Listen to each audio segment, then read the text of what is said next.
తల్లిదండ్రులు కావాలనుకునే మీ కలని నిజం చేసుకోండి. ఆర్థిక స్థితికి అనుకూల పద్ధతిలో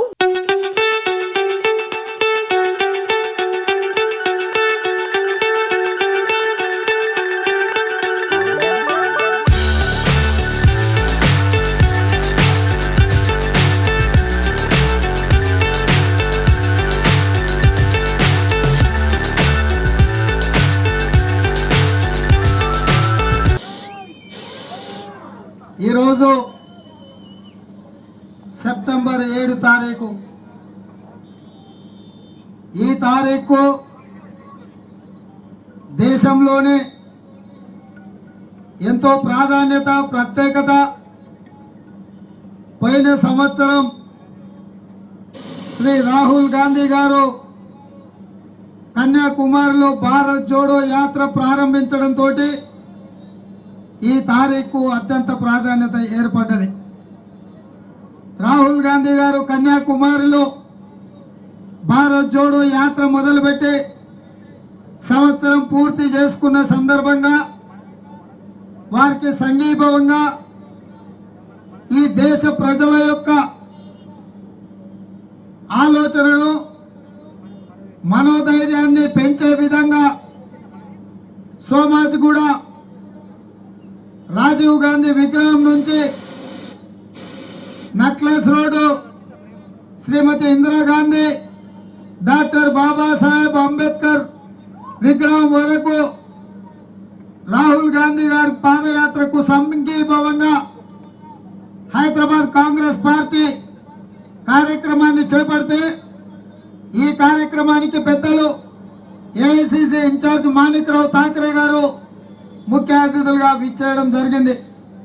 వారితో పాటు పెద్దలు హనుమంతరావు గారు, పొన్నాల లక్ష్మయ్య గారు, మిత్రుడు అజరుద్దీన్ గారు, పెద్దలు అంజన్ కుమార్ యాదవ్ గారు, అనిల్ కుమార్ యాదవ్ గారు, హైదరాబాద్ జిల్లా పార్టీ అధ్యక్షులు, అదేవిధంగా ఖైరతాబాద్ జిల్లా పార్టీ అధ్యక్షులు రోహిన్ రెడ్డి గారు, చాలా మంది మిత్రులందరూ ఈరోజు ఈ పాదయాత్రలో పాల్గొని ఈ దేశ ప్రజలకు రాహుల్ గాంధీ గారు ఇచ్చిన సందేశం నఫరత్ చోడో భారత్ జోడోకి సంఘీభావంగా మీరందరూ వచ్చినందుకు మీకు అందరికీ మనస్ఫూర్తిగా ధన్యవాదాలు తెలియజేస్తున్న మిత్రులారా.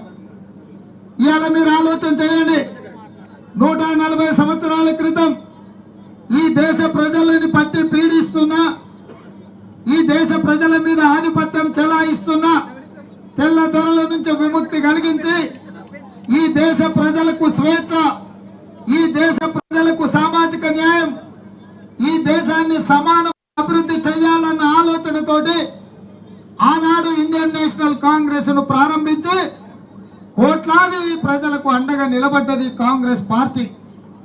ఆ కాంగ్రెస్ పార్టీకి అధ్యక్షుడిగా మహాత్మా గాంధీ గారి నుంచి మొదలు పెడితే నేడు మన నాయకుడు రాహుల్ గాంధీ గారి వరకు ఈ కాంగ్రెస్ పార్టీ అధ్యక్షులుగా పనిచేసి ఈ దేశ భద్రత కోసం, ఈ దేశ సమగ్రత కోసం, ఈ దేశంలో ఉన్న బడుగు బలైన దళిత, గిరిజన, మైనారిటీ మహిళల కోసం తమ ప్రాణాలను ధారపోసి, తమ రక్తాన్ని చిందించి ఈ దేశ సమగ్రతను కాపాడేది. అలాంటి దేశంలో త్యాగాల పునాదుల మీద, ఆత్మ బలిదానాల పునాదుల మీద ఏర్పడ్డ ఈ దేశ స్వతంత్రం భారతీయ జనతా పార్టీ నరేంద్ర మోడీ గారి నేతృత్వంలో ఎన్డీఏ ప్రభుత్వం ఏర్పడ్డ 2014 తర్వాత ఈ దేశ ప్రజల యొక్క భద్రతకు ముప్పు ఏర్పడ్డది. దళితులకు రక్షణ లేదు, గిరిజనులకు హక్కులు లేవు, మైనారిటీలను కాలే రాస్తున్నారు, మహిళల మీద పాశవిక దాడులు జరుగుతున్నాయి. నిన్నగాక మొన్న మణిపూర్ లో జరిగిన ఆడబిడ్డలను వివస్థలను చేసి వేలాది మంది బజార్లలో ఊరేగిస్తుంటే ఈ దేశ ప్రధానమంత్రి, దేశ కేంద్ర హోంశాఖ మంత్రి అమిత్ షా, నరేంద్ర మోడీ గారు కళ్ళు మూసుకొని ఈ ఆడబిడ్డల్ని కాపాడలేక ఢిల్లీలో లేకపోతే కర్ణాటక ఎన్నికల్లో ప్రచారం చేస్తుండ్రు తప్ప ఆడబిడ్డల యొక్క మాన ప్రాణాలకు రక్షణ కల్పించే ప్రయత్నం చేయలే. ఇందుకైనా మహాత్మా గాంధీ గారు, సుభాష్ చంద్రబోస్ గారు, పండిత్ జవహర్లాల్ నెహ్రూ గారు అన్ని త్యాగాలు చేసి సంవత్సరాల కొద్ది జైళ్లలో మతికి ప్రాణ తర్పణం చేసి ఈ స్వతంత్రం తెచ్చిన దేశంలో ఇవాళ ఆడబిడ్డలకు రక్షణ లేదు, యువకులకు ఉద్యోగ అవకాశాలు లేవు, ఇవాళ పేదలకు జీవన ప్రమాణాలు పూర్తిగా దిగజారిపోయినాయి. నేను అడుగుతున్న నరేంద్ర మోడీని, సంవత్సరానికి 2 కోట్ల ఉద్యోగాలు ఇస్తాను, ఈ దేశంలో పేదలందరికీ పక్కా ఇల్లు ఇస్తాను, స్విస్ బ్యాంకులో ఉన్న లక్షలాది కోట్ల రూపాయల నల్ల ధనాన్ని తెచ్చి ఈ దేశంలో ఉన్న పేదలకు ప్రతి పేదవాడి ఖాతాలో 15 లక్షల రూపాయలు వేస్తాను. ఈ దేశంలో ఏమి జరిగింది అని నేను అడుగుతున్నా. 2 కోట్ల ఉద్యోగాల సంగతి ప్రతి సంవత్సరం దేవుడు ఇవాళ ఈ దేశంలో ఉన్న నిరుద్యోగులను కాపాడలేని పరిస్థితి, ఆత్మహత్యలను ఆపలేని పరిస్థితి. ఇవాళ ఏమీ చేయలేని నరేంద్ర మోడీ ప్రజలు ఏం చేసినామని అడుగుతుంటే, అయ్యా నేను ఈ దేశం పేరు మారుస్తా అంటుడు. నేను అడుగుతున్న నరేంద్ర మోడీని, నువ్వే మేక్ ఇన్ ఇండియా అన్నావు కదా, మేక్ ఇన్ ఇండియా అన్న నువ్వు ఇవాళ ఇండియా పేరు తీసి భారత్ పేరు పెడతా అంటున్నావు. అదేమన్నా నువ్వో నీ తాతనో కనిపెట్టింది కాదు. మన తాతల ముత్తాతల నుంచి, మన పూర్వీకుల నుంచి మన దేశానికి భారత్ అనే పేరు ఉంది, మన దేశానికి ఇండియా అనే పేరు ఉంది. ఇవాళ నరేంద్ర మోడీని, భారతీయ జనతా పార్టీని గద్దె దించాలన్న ఏకైక లక్ష్యంతో, ఆలోచనతో దేశ ప్రజలకు ప్రమాదకరంగా మారిన ఎన్డీఏ ప్రభుత్వాన్ని దించాలి అని చెప్పి కాంగ్రెస్ నేతృత్వంలో 28 పార్టీలు ఇండియా కూటమి కడితే దాన్ని ఎదుర్కోలేక, ఇండియా పేరు పలకలేక ఇవాళ ఇండియా పేరే మారుస్తాన్న భావదారిద్ర్యం ఈ దేశ ప్రధానమంత్రికి, భారతీయ జనతా పార్టీకి వచ్చింది అనంటే సిగ్గుపడాలి. బీజేపీ నాయకులు తల వంచుకోవాలి. చేతనైతే సిద్ధాంతపరంగా ఇండియా కూటమిని ఎదుర్కో, చేతనైతే నువ్వు ప్రధానమంత్రిగా ఈ దేశంలో ఉన్న నిరుద్యోగులకు ఉద్యోగ ఉపాధి అవకాశాలు కల్పించు, నీకు చేతనైతే ఆడబిడ్డలకు మహిళలకు రక్షణ కల్పించు. అంతే తప్ప ఈ దేశం పేరు మారుస్తే మా పేదవాళ్ళ బతుకులలో మార్పులు రావు. ఈ దేశం పేరు మార్చడానికి ప్రత్యేక సమావేశాలను, పార్లమెంట్ సమావేశాలను పెట్టిరు. ఇంతకంటే ఈ ప్రధానమంత్రికి తలవంపులు తెచ్చే సంఘటన ఇంకొకటి లేదు. మణిపూర్లో లక్షలాది మంది ఈ దేశ ప్రజలు 2 విభాగాలుగా, 2 ముఠాలుగా ఏర్పడి AK-47 తుపాకీలు పెట్టి కాల్చుకుంటుంటే దాని మీద చర్చ చేయడానికి పార్లమెంటులోకి రావు. ఈ దేశంలో పేదల యొక్క జీవన ప్రమాణాలు పడిపోయి గ్యాస్, డీజిల్, పెట్రోల్ ధరలు ఆకాశాన్ని తగులుతుంటే, ఉప్పు, పప్పు, బెల్లం, చింతపండు, మంచి నూనె, కొబ్బరి నూనె, పేదల నిత్యావసర వస్తువుల ధరలు ఆకాశాన్ని అంటుతుంటే వాటి మీద చర్చ చేయడానికి పార్లమెంటులోకి రావు. అవిశ్వాస తీర్మానం పెట్టి మెడలు వంచి మేము పార్లమెంటులోకి తెస్తే మేము లేవనెత్తిన అంశాల మీద మాట్లాడకుండా కేవలం కాంగ్రెస్ పార్టీని, గాంధీ కుటుంబాన్ని తిట్టడానికి సమయం ఇచ్చినావు. కాంగ్రెస్ పార్టీ ఏం చేసిందని ప్రధానమంత్రి అడుగుతుంటాడు. మొన్న మా నాయకుడు మల్లికార్జున్ ఖర్గే గారు చెప్పారు, ఈ దేశంలో విద్య, వైద్యము, ఉపాధి, ఉద్యోగ అవకాశాలు 1,07,000 గ్రామాలకు విద్యుత్తును, రోడ్లను, అదే విధంగా ప్రతి పేదవాడికి తాగునీటిని. ఇవాళ నరేంద్ర మోడీ చదువుకున్న పాఠశాల, ఆయన ఛాయ్ అమ్మి దేశానికి ప్రధానమంత్రి అయిన రైల్వే స్టేషన్ లో అన్నాడు. అయ్యా నరేంద్ర మోడీ, నువ్వు ఛాయ్ అమ్మిన రైల్వే స్టేషన్ కూడా కాంగ్రెస్ పార్టీ కట్టించిందన్న సంగతి మర్చిపోయినావా? నువ్వు, నీతో పాటు ఉన్న మంత్రులు, వాళ్ళ పిల్లలు చదువుకున్న పాఠశాలలు ఈ కాంగ్రెస్ పార్టీ కట్టించిన మాట వాస్తవం కాదా? ఇవాళ గుజరాత్ నుంచి ఢిల్లీకి నువ్వు వచ్చిన ఎయిర్పోర్టు, గుజరాత్ లో కట్టిన ఎయిర్పోర్టు, ఢిల్లీలో కట్టిన ఎయిర్పోర్టు కాంగ్రెస్ పార్టీ కట్టించింది కాదా అని నేను అడుగుతున్నా. ఇవాళ ఈ దేశంలో లక్షలాది కిలోమీటర్ల రైల్వే స్టేషన్లు, రైల్వే పట్టాలు వేసింది కాంగ్రెస్ పార్టీ కాదా? కోట్ల కిలోమీటర్లు రోడ్లు వేసింది కాంగ్రెస్ పార్టీ కాదా? 140 కోట్ల ప్రజలకు తాగడానికి నీళ్లు ఇచ్చింది కాంగ్రెస్ పార్టీ కాదా? చదువుకోవడానికి పాఠశాలలు ఏర్పాటు చేసింది కాంగ్రెస్ పార్టీ కాదా? అక్కడ బాక్రానంగల్ డ్యామ్ నుంచి మొదలు పెడితే ఈ తెలంగాణలో ఉన్న నాగార్జున సాగర్ డ్యామ్ వరకు ఈ ప్రాజెక్టులు కట్టింది కాంగ్రెస్ పార్టీ కాదా? శ్రీశైలం ప్రాజెక్టు కట్టింది కాంగ్రెస్ పార్టీ కాదా? ఈ నక్లెస్ రోడ్ వేసింది కాంగ్రెస్ పార్టీ కాదా అని నేను అడుగుతున్నా. ఇవాళ పరేడ్ గ్రౌండ్ లో రేపు 17వ తారీఖున నీ పార్టీ సమావేశం అంటున్నావు. ఆ పరేడ్ గ్రౌండ్ కు విముక్తి కలిగించి నిజాం నవాబ్ల నుంచి, రజాకర్ల నుంచి ఈ హైదరాబాద్ రాష్ట్రాన్ని కాపాడింది కాంగ్రెస్ పార్టీ కాదా? పండిత్ జవహర్లాల్ నెహ్రూ కాదా? మా పార్టీ అధ్యక్షుడైన వల్లభాయ్ పటేల్ కాదా అని నేను బీజేపీ నాయకులను నేను అడుగుతున్నా. ఇవాళ ఈ హైదరాబాద్ రాష్ట్రానికి నిజాముల నుంచి, రజాకర్ల నుంచి విముక్తి కలిగించింది కాంగ్రెస్ పార్టీ. మా కాంగ్రెస్ పార్టీ అధ్యక్షుడైన పండిత్ జవహర్లాల్ నెహ్రూ, వల్లభాయ్ పటేల్ అన్న సంగతి మర్చిపోయినవా? మోడీ గారు, ఇవాళ నువ్వు కాంగ్రెస్ పార్టీ ఏం చేసిందని అడుగుతావా? ఆయనలో స్వతంత్రం వచ్చినాడు, కరువు కాటకాలతోనే ఇక్కడ ప్రజలు బురద తిని మట్టి తిని బతుకుతున్న రోజుల్లో హరిత విప్లవం తీసుకొచ్చి, గ్రీన్ రెవల్యూషన్ తీసుకొచ్చి ఈ దేశంలో ప్రతి పేదవాడికి బుక్కడు బువ్వ పెట్టే పరిస్థితి, ఇవాళ టాటాలు బిర్లాలు తినే బిర్యానీ బీరు తాగే పరిస్థితి దేశంలో వచ్చింది అంటే అది కాంగ్రెస్ పార్టీ కాదా?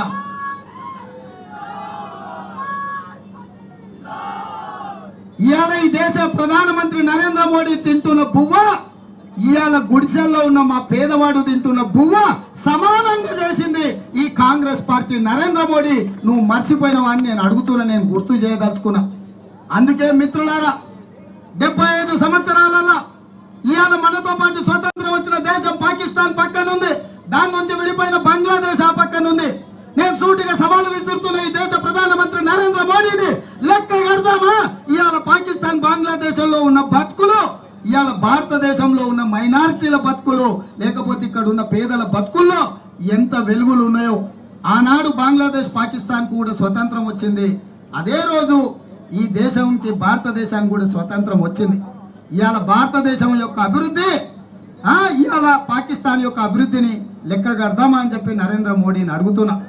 అందుకే మిత్రులారా, ఇవాళ భారతీయ జనతా పార్టీ నరేంద్ర మోడీ గారి నేతృత్వంలో ప్రాంతాల మధ్య, భాషల మధ్య, మతాల మధ్య, మనుషుల మధ్యలో చిచ్చు పెట్టి విభజించు, పాలించు, విచ్ఛిన్న కుట్రలు చేస్తుంటే ఇక చూసి ఉండలేక మహాత్మా గాంధీ గారిని ఆదర్శంగా తీసుకొని వారి దండి యాత్రను, ఉప్పు సత్యాగ్రహాన్ని స్ఫూర్తిగా తీసుకొని అహింస పోరాటాన్ని పునాదులుగా వేసి కశ్మీర్ నుంచి కన్యాకుమారి వరకు 150 రోజులు 4183 కిలోమీటర్లు మండు టెండల్లో, మంచు కొండల్లో మన రాహుల్ గాంధీ గారు నడిచి ఈ దేశాన్ని సమగ్రతను, సమైక్యతను కాపాడాలనే ప్రయత్నం చేశాడు.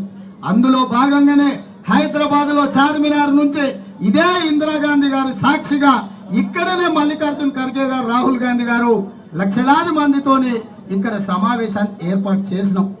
అందుకే మిత్రులారా, పిసిసి అధ్యక్షుడిగా 22 రోజులు మక్తల్ కృష్ణానది మీద మొదలుపెట్టిన రాహుల్ గాంధీ గారి పాదయాత్ర తెలంగాణలో జుక్కల్లో మహారాష్ట్ర సరిహద్దు వరకు ఆ పాదయాత్ర నిర్వహించే బాధ్యత, విజయవంతం చేసే అవకాశాన్ని మీరు రాహుల్ గాంధీ గారు ఇచ్చిండ్రు. ఈ జన్మకు ఇది ఎంతో గొప్ప అవకాశం. ఈ దేశంలో కాంగ్రెస్ పార్టీ అధ్యక్షుడిగా తెలంగాణకు ఉండడం అనేది తలెత్తుకొని నిటారుగా నిలబడి తెలంగాణ కాంగ్రెస్ పార్టీ అధ్యక్షుడిని ధైర్యంగా చెప్పుకునే అవకాశం శ్రీమతి సోనియా గాంధీ గారు, మల్లికార్జున్ ఖర్గే గారు ఇచ్చారు. మరి ఇచ్చిన అవకాశాన్ని వినియోగించుకొని ఈ రాష్ట్రాన్ని బట్టి పీడిస్తున్న చెదలుగా మారిన కల్వకుంట్ల కుటుంబాన్ని పొలిమేర్లు దాటే వరకు తరమాల్సిన బాధ్యత మన అందరి మీద ఉంది. మిత్రులారా,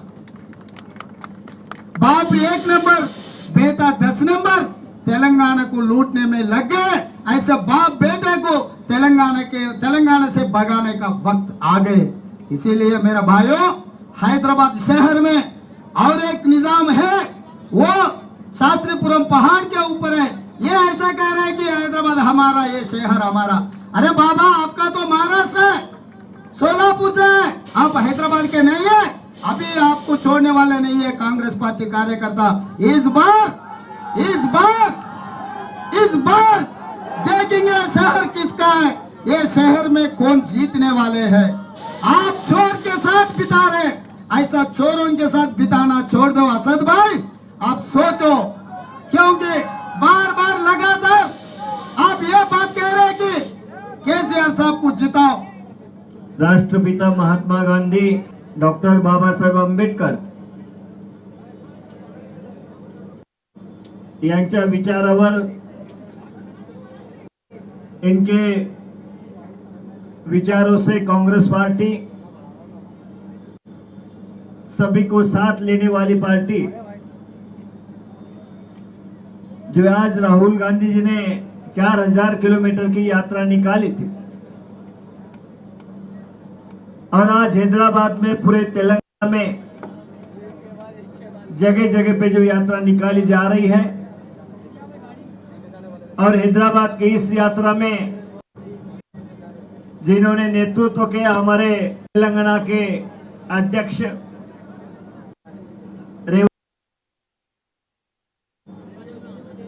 हमारे पूर्व अध्यक्ष हनुमंत राव जी,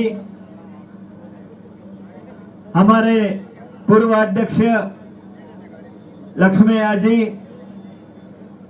हमारे एक्स एमपी कांग्रेस पार्टी के नेता अजहर साहब, हमारे वर्किंग प्रेसिडेंट अंजन कुमार जी, हमारे दूसरे वर्किंग प्रेसिडेंट महेश कुमार जी, हमारे यहाँ पे जो साथ में चले जग्गा रेड्डी जी, कुसुम कुमार जी, और मेरे साथ तेलंगाना के जो प्रभारी है जो साथ चले,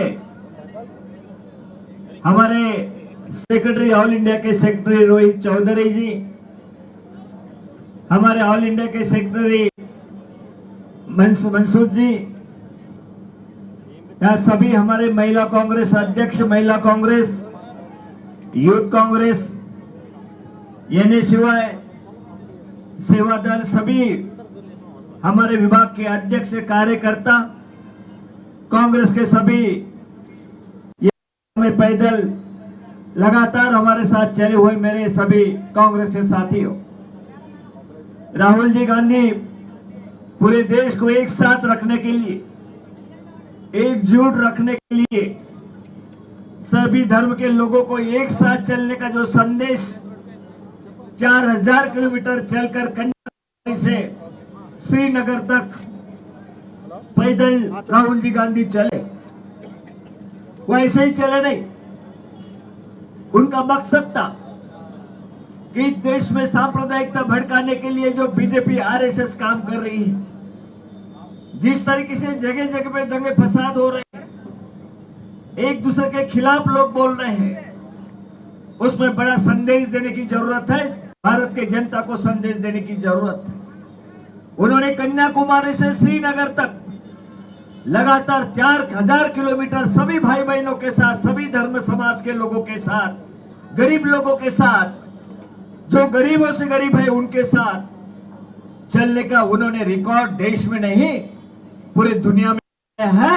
ये राहुल जी गांधी हमारा नेतृत्व करते हैं और उस नेतृत्व का हमें पूरा विश्वास है कि इस देश को सही तरीके से वो आगे बढ़ाएंगे। सभी धर्म जाति के लोगों को एक साथ वो लेके चलेंगे। जो दुर्बल है, जो गरीब है, उनको आगे जाने के लिए जिस तरीके से उनकी दृष्टि है, जिस तरीके से उनका काम है, उसी को देखते हुए आज जनता उनकी तरफ देख रही है। भारत देश की, हिंदुस्तान की, देश की जनता की तरफ देख रही है कि राहुल जी गांधी इस देश को मजबूती के साथ आगे बढ़ा सकते हैं। ये संदेश उसको 1 साल पूरा हुआ है। हमारी जिम्मेदारी है, सभी कार्यकर्ताओं की जिम्मेदारी है, बड़ी मेहनत के साथ राहुल गांधी गांव गांव तक, घर घर तक लोग कार्यकर्ताओं की है। मैं समझता हूं कि इस तरीके से बीजेपी और यहां बैठी हुई केसीआर की सरकार, जो बीआरएस कहती है पूरे देश की पार्टी करके, देश में तो कुछ नहीं है, लेकिन बीजेपी के आधार से, बीजेपी के राह पर जिस तरीके से बीजेपी कहती है वही बात लेकर वो आगे चलती है। ये लोगों के सामने स्पष्ट हो चुका है। राहुल गांधी ने संदेश दिया है, किसी भी हालत में बीजेपी जैसी पार्टी या उनको सपोर्ट करने वाली बीआरएस हमें यहाँ पे मंजूर नहीं है। हमें सबको साथ ले, सभी धर्म समाज को साथ ले चलने वाली जो हमारी इंडिया जो सब एक संगठन है, उसको आगे बढ़ाने की जरूरत है।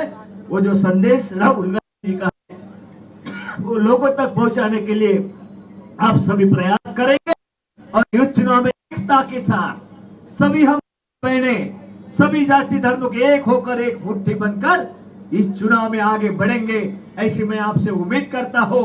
और राहुल गांधी जी ने हमारे सामने जो मिसाल रखी है, उसको हम आगे ले जाएंगे। ऐसे में उम्मीद के साथ मेरे दो शब्द खत्म करता हूँ। जय हिंद, जय तेलंगाना। పాదయాత్ర చేస్తే రాహుల్ గాంధీ గారు కన్యాకుమారి నుంచి కశ్మీర్ 4000 కిలోమీటర్లు 5 నెలలు నడిచాడు. ఎవరు కూడా అనుకోలే రాహుల్ గాంధీ నడుస్తాడని. అందరూ ఏది బీజేపీ బీఆర్ఎస్ నాయకులు అందరూ ఈయనేం నడుస్తాడు ఈయనేం నడుస్తాడు, కానీ ఆయన నడిచి చూపించాడు. ఆ పాదయాత్రలో ప్రజల సమస్య తెలుసుకున్నాడు, పేదవాడి సమస్య తెలుసుకున్నాడు, రైతుల సమస్య తెలుసుకున్నాడు, నిరుద్యోగ సమస్య తెలుసుకున్నాడు, ఆఖరుకు బడుగు బలైన వర్గాల ఆలోచన ఏందో తెలుసుకున్నాడు. రాహుల్ గాంధీ మీద ఒక కొత్త రూపము, నీరజ్ మోడీ నరేంద్ర మోడీని దేశాన్ని దోచుకుంటారని కర్ణాటకలో చెప్తే ఆయన మీద బీసీలకు అవమానం చేసిందని కేసు పెట్టారు సూరత్ లో. ఆఖరుకు ఆయనను పార్లమెంట్ నుంచి బహిష్కరించారు.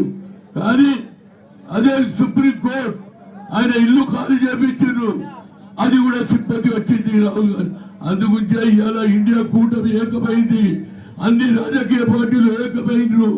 తప్పనిసరిగా నరేంద్ర మోడీకి దేశ్ బచావ్ అనే నినాదం ఉంటే ఇప్పుడు జమీని అని ఏది పార్లమెంట్ పెడుతుండు. నిన్నటి వరకు 4 రోజుల పార్లమెంట్ పెట్టే వ్యక్తి ఇవాళ అన్ని కూటములు ఎక్కువైనాయి. కనుక మిత్రులారా, ఒకటే ఒక కోరిక. ఇవాళ నిన్న మా వేణుగోపాల్ గారు, అదేవిధంగా రేవంత్ రెడ్డి, మాణిక్రావు గారు ఒక చక్కటి నిర్ణయం తీసుకున్నారు. మనకు అవకాశం తెలుగువాడిగా పుట్టినటువంటి ఓల్డ్ హైదరాబాద్ లో పుట్టినటువంటి మల్లికార్జున్ ఖర్గే ఈ ప్రాంతానికి సిడబ్ల్యూసి మీటింగ్ పెట్టాడు. అదేవిధంగా బహిరంగ సభ జరగబోతుంది తుక్కుగూడలో, దానికి లక్షలాది మంది రావాలి. అదేవిధంగా ఆయన ఆలోచన బీసీలకు న్యాయం చేయమంటే చేయలేదు. అదే రాహుల్ గాంధీ ఏమన్నాడు, we come to the power, we will conduct caste wise census అన్నాడు. అంతటితో అగరే జితిన ఇచ్చేదారి ఉత్తి భాగీదారి అన్నాడు. యువకులు సీనియర్ నాయకులకు అందరికీ ధన్యవాదాలు చెప్తూ 17వ తేదీన మాత్రం తప్పనిసరిగా 10 లక్షల మంది రావాలి, ఈ మీటింగ్ సక్సెస్ చేయాలని చెప్తూ ఈ అవకాశం ఇచ్చిన నాయకులకు అందరికీ, వచ్చిన మిత్రులందరికీ నా హృదయపూర్వక ధన్యవాదాలు. ఈ దేశ చరిత్రను మార్చడానికి చేసిన 2 యాత్రలు మహాత్మా గాంధీ గారి. ఒకటి ఉప్పు సత్యాగ్రహం, రెండవది ఈ అట్రాసిటీస్ మీద పాదయాత్ర చేసినారు. స్వాతంత్రం 5-6 సంవత్సరాల్లో వచ్చింది. వచ్చిన మొట్టమొదటి చర్య రాజ్యాంగంలో దళితులకు గౌరవం ఇచ్చే విధంగా రిజర్వేషన్లు తీసుకురావడం, ఒక ఆత్మగౌరవాన్ని కల్పించడం. ఈరోజు ఇన్ని సంవత్సరాల తర్వాత ఈ దేశం స్థాయికి వచ్చిన తర్వాత ఈనాడున్న కేంద్ర రాష్ట్ర ప్రభుత్వాలు రాజకీయాలతోటి తమ కోసం మాత్రమే అధికారమని దేశాన్ని భ్రష్టు పట్టించే పరిస్థితుల్లో ఈ దేశం ఒకటిగా ఉండాలి, అందుకే స్వాతంత్ర పోరాటం చేసినాం అని భారత్ జోడో యాత్ర రాహుల్ గాంధీ గారు మరి కన్యాకుమారి నుంచి కాశ్మీర్ వరకు తీసుకొచ్చారు. దీనివల్ల ఇక్కడ ఒక మరో చరిత్ర సృష్టించబడుతున్నది. ఇది 3వ యాత్ర. దీంట్లో బడుగు వర్గాలకు, బలహీన వర్గాలకు, ఓబీసీలకు మొట్టమొదటిసారిగా కులగణన చేద్దామనే విషయాన్ని రాహుల్ గాంధీ గారే ప్రకటించిన నేపథ్యంలో ఇదో చారిత్రాత్మక మరి యాత్రలాగా మిగిలిపోతుంది. మనమంతా కాంగ్రెస్ ను పటిష్టం చేసి కాంగ్రెస్ ను రాష్ట్రంలో, దేశంలో గెలిపించే విధంగా కట్టుబడి ఉంటాము, ప్రతిజ్ఞ చేస్తామనే మాట తెలియజేసుకుంటూ మరి పెద్దలు ఇంకా చాలా మాట్లాడే వాళ్ళు ఉన్నారు. దయచేసి వారికి అవకాశం ఎక్కువ ఇవ్వాల్సిన ఉద్దేశంతో మాత్రమే నేను తక్కువగా మాట్లాడాను. కానీ సోషల్ మీడియాలో వివరాలన్నీ చూసుకోవచ్చు. ధన్యవాదాలు. ठाकरे साहब, रेवंत साहब और जितने भी सीनियर लीडर ऊपर हैं और जो कांग्रेस के जो चाहने वाले हैं और कितने पार्टी के बहुत से और लीडर भी नीचे हैं और लीडर भी उधर है. मैं देख रहा हूँ कि लोग ज़्यादा हमारा अटेंशन चाह रहे थे, तो फिर से आप लोग हाथ उठाइए, क्योंकि ऐसा देखा जाता है कि जब भी लेडीज आते हैं तो पार्टी की जीत होती है. क्योंकि लेडीज ने आपने बहुत अच्छा काम किया और आपने आज बहुत अच्छा वॉकिंग किया, मेरे को भी हरा दिया. मेरे को भी पीछे आना पड़ा, बट लेकिन मुझे खुशी है कि आज बहुत अच्छा खुशी का मौका है, क्योंकि राहुल जी ने आज से कन्याकुमारी से कश्मीर तक उन्होंने जो पदयात्रा की, शायद मेरे ख्याल में कोई भी किए नहीं और आगे भी कोई मैं नहीं समझता हूँ कि कर सकेंगे, क्यों इसके लिए बहुत दम होना पड़ता और बहुत मेहनत करनी पड़ती. उन्होंने आज ये बता दिया है कि हमारी पार्टी को कि अगर आप मेहनत करेंगे, अगर आगे बढ़ेंगे तो ज़रूर आपको कामयाबी मिलेगी. और मैं ज़्यादा बोलना नहीं चाहूँगा क्योंकि बहुत लोग भी अभी यहाँ पे बोलना है, बट लेकिन ये कहूँगा कि आपने जो जितना जोश के साथ आज जो वॉकिंग किया और जो पदयात्रा की हमारे साथ तो मैं यही जोश चाहूँगा कि इलेक्शन के दिन यही जोश चाहूँगा कि आप पूरे इतने लोग ऐसे ही जाना चाहिए और कांग्रेस पार्टी को हाथ के पंजे को वोट डालना चाहिए, क्योंकि ये मेरी गुजारिश है। क्योंकि देखिए, हम कभी भी अगर मिलजुल के काम करेंगे तो हमारी जीत 100% होगी, क्या 1,00,000% होगी। अगर हम बिखर के काम करेंगे तो नहीं होगा। हम लोग जुल के काम करना चाहिए और कांग्रेस पार्टी को पावर में लाएंगे तो आप देखेंगे फिर तेलंगाना का जो डेवलपमेंट होगा आप फिर सोच भी नहीं सकेंगे। बहुत बहुत शुक्रिया। హైదరాబాద్ జిల్లా కాంగ్రెస్ కమిటీ అధ్యక్షులు రోహన్ అన్న గారికి, అదేవిధంగా ఈరోజు ఈ కార్యక్రమానికి ముఖ్య అతిథిగా వచ్చేసిన తెలంగాణ కాంగ్రెస్ కమిటీ ఇన్ఛార్జ్ పెద్దలు మాణిక్ ఠాకర్ గారికి, అదేవిధంగా తెలంగాణ ప్రదేశ్ అధ్యక్షులు పెద్దలు రేవంత్ అన్న గారికి, అదేవిధంగా మాజీ పిసిసి అధ్యక్షులు పెద్దలు హనుమంత్ అన్న గారికి, పున్నాలన్న గారికి, అదేవిధంగా మాజీ వర్కింగ్ ప్రెసిడెంట్ అయిన పెద్దలు అంజన్ కుమార్ యాదవ్ గారికి, అజరుద్దీన్ భాయ్ గారికి, మరి ఇక్కడికి వచ్చేసిన కాంగ్రెస్ పార్టీ మిత్రులకు, ఎన్ఐసిఐ సోదరులకు, యువజన కాంగ్రెస్ మిత్రులకు, మహిళా కాంగ్రెస్ సోదరులకు అందరికీ కూడా పేరు పేరున నమస్కారాలు తెలియజేస్తున్నాను. మిత్రులారా, మీ అందరికీ తెలుసు ఈ రోజు మనం ఈ కార్యక్రమం చేసుకుంటున్నామంటే భారతదేశం మన ప్రియతమ నాయకుడు రాహుల్ గాంధీ గారు కన్యాకుమారి నుంచి కశ్మీర్ వరకు 114 5 రోజుల పాదయాత్ర చేసిండు. దాంట్లో దాదాపు 4,100 కిలోమీటర్లు, 76 లోక్సభలు, 75 డిస్టిక్లు, 12 రాష్ట్రాలు, 2 యూనియన్ టెరిటరీలు, అదేవిధంగా 100 కార్నర్ మీటింగ్లు, 13 మాసివ్ పబ్లిక్ మీటింగ్లు, 12 ప్రెస్ కాన్ఫరెన్స్లు, అదేవిధంగా 275 కార్నర్ ఇంటరాక్షన్ మీటింగ్లు చేసిన మన ప్రియతమ నాయకుడు రాహుల్ గాంధీ గారు చేసిన భారత్ జోడో యాత్ర దాదాపు 1 సంవత్సరం పూర్తి చేసుకున్న సందర్భంగా, అదే సందర్భంగా మన హైదరాబాద్ నగరంలో ఇదే ప్రాంతంలో మన ప్రియతమ నాయకురాలు ఇందిరాగాంధీ గారి స్టాచ్యూ దగ్గర రాహుల్ గాంధీ గారు చేసిన పబ్లిక్ మీటింగ్ ఒకసారి మనం అందరం కూడా గుర్తు తెచ్చుకోవాల్సిన అవసరం ఉందని ఈ వేదిక నుంచి మీ అందరికీ తెలియజేస్తున్నాను. మిత్రులారా, మీ అందరికీ తెలుసు, నేను ఎక్కువ సమయం తీసుకోకుండా ఒక్కసారి మనం అందరం కూడా గుర్తు తెచ్చుకోవాల్సిన అవసరం ఉంది. మన నాయకుడు రాహుల్ గాంధీ గారు ఎవరి గురించి ఆయన పోరాడుతుందంటే మన పేదవాళ్ళ గురించి, మన నిరుద్యోగుల గురించి, మహిళల గురించి, అందరికీ కూడా పేదవారు అందరూ ఉండాలనే ఉద్దేశంతో రాహుల్ గాంధీ గారు పోరాడుతున్నారు. ఒక్కసారి మీరందరూ కూడా మన నాయకుడికి ఒకసారి ఈ రోజు 1 సంవత్సరం పూర్తి అయింది కనుక అందరు చేతులు ఎత్తాలి. చేతులు ఎత్తి రాహుల్ గాంధీ గారి నాయకత్వంపై రాహుల్ గాంధీ సపోజ్ లేదు, 2 చేతులు ఎత్తండి. రాహుల్